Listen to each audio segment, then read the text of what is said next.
all things ATL. For everything Falcons. First to the end zone, touchdown. This is Peachtree Football. Now, your hosts, Dylan Matthews and Beau Morgan.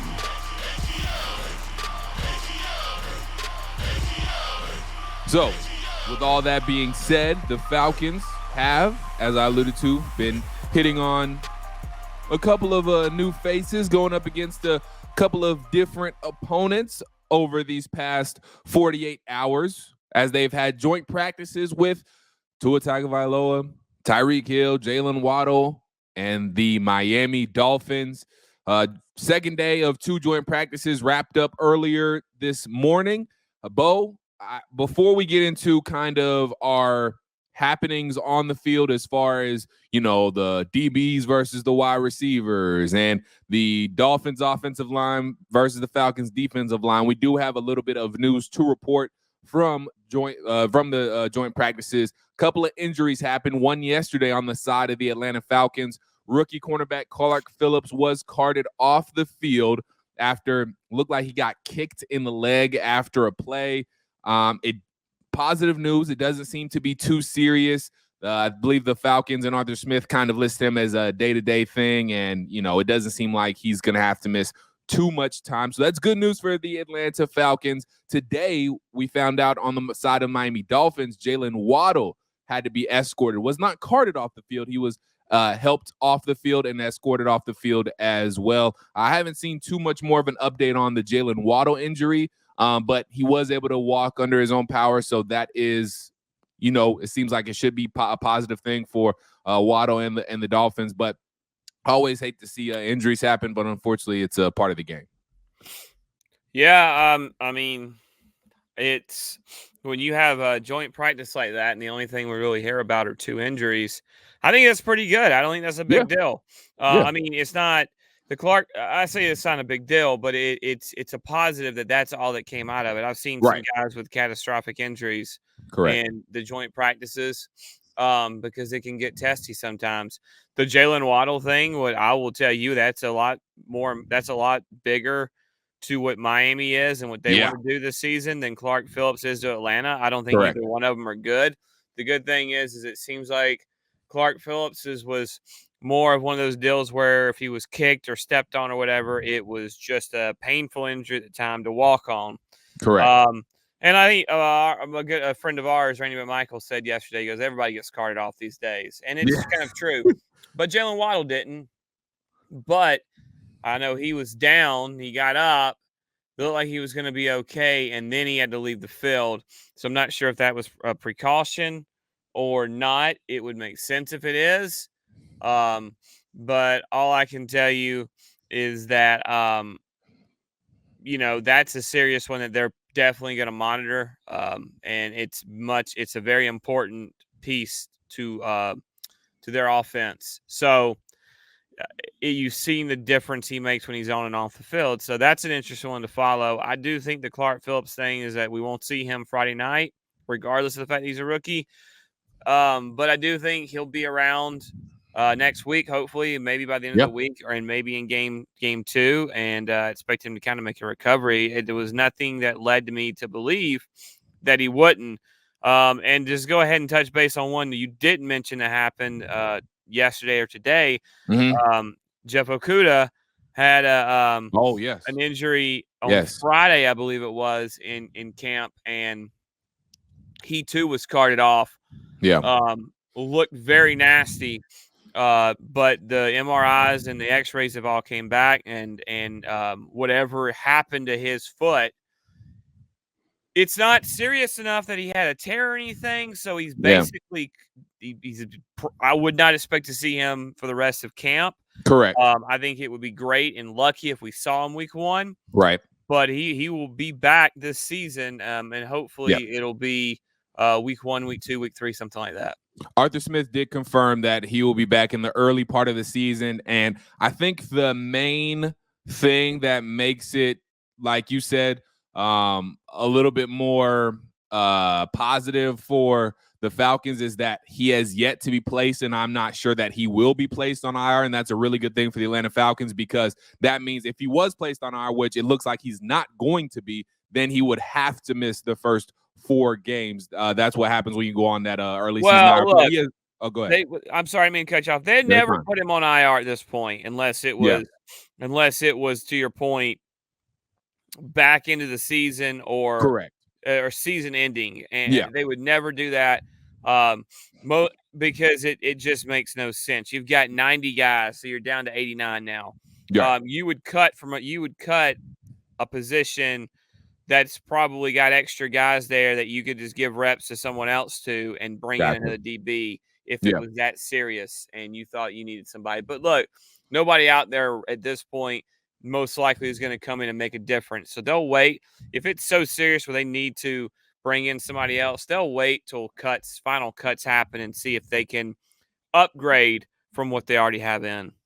There you go. And then last bit of injury news as far as Falcons and Dolphins go, as far as joint practices, I did see from one of our friends, D. Orlando Ledbetter, Falcons beat writer for the AJC, longtime Falcons beat writer for the AJC. Apparently, Jonnu Smith, Falcons tight end, spent time out for body maintenance. I don't have much more information than that. I wouldn't look too far deep into it, but, that's just more bit of news to report. Let me ask you a question. When you hear he missed part of practice due to body maintenance, what popped in Dylan's head of what body maintenance is? Because I'm just interested in what to me, when I hear body maintenance, either I hear maybe he just needed a massage or he needed to hydrate. I don't know. Those are the 2 main things that kind of popped up in my head. Maybe something was irking him a little bit and he just wanted to go to the training room early and get an early massage and call it quits early, or he, needed a liquid IV because it got too hot out there. So those are my first 2 thoughts. What do you think? No, I think those are great thoughts. I was just curious because I didn't know if we were going to be completely off. I think, John, if I'm not mistaken, Johnny missed a little bit of time last week with some practice. Maybe he didn't. So, sometimes you just don't – you have a limited number of reps. You have a guy that you're going to let him get in, and then you pull him out after that for body maintenance. Or maybe he was feeling dehydrated. He needed to go get an IV. That's a very good call. Do not. I wasn't asking you to make fun or anything like that. No, yeah, I was just curious what people different. I think sometimes we all have. We all go different places when we hear, body maintenance, and we all assume different things. So I've had people tell me, "Well, here's what I think when I hear that," and I'm like, "Yeah, you couldn't be further from the truth." So I thought it'd be a good drill exercise we went through and what body maintenance might be. But it could be any. It really is so vague. It could be anything. It really is.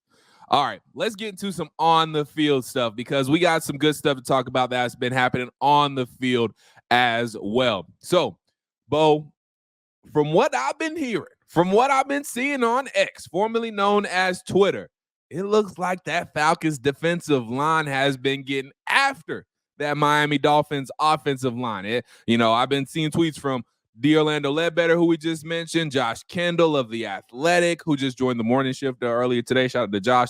Cameron Wolf from NFL Network. It's been looking like that the Falcons defensive line has been showing out, and they've been actually looking pretty good in one-on-one drills and just overall against that Miami Dolphins offensive line. So, look, I understand the fact that, people are going to be like, oh, well, Tyreek Hill and Jalen Waddle been burning the Falcons DBs. Well, look, they're never going to be – those situations aren't realistic, first of all. There's never going to be a situation where Tyreek Hill has 30 yards of room to work with and can go wherever he wants against one DB. It's never going to be like that. So I don't look too much into those things because and look, those guys, all due respect, they're hard guys to cover. So especially when you're in a situation like that, that's almost a lose situation for any defensive back, not just the Falcons DB. I look much more into the fact that the Falcons look like they've been winning in the trenches. So I take much more away from that than, all this stuff trying to go viral about Tyreek Hill and Jalen Waddle, showing off their speed in one-on-one drills in that form. Well, it's all subjective. Yeah. And because we were talking about this morning on our show, and then somebody tweeted me and said, "Well, you're telling me this one matters, but then you tell me that this other one doesn't matter," and talking about drills and what's going on at training camp. And I said, no, that's not what I'm saying. And I want to talk about that because you just kind of what I'm saying is you're in a one-on-one with a receiver versus a DB, and you kind of touched on this.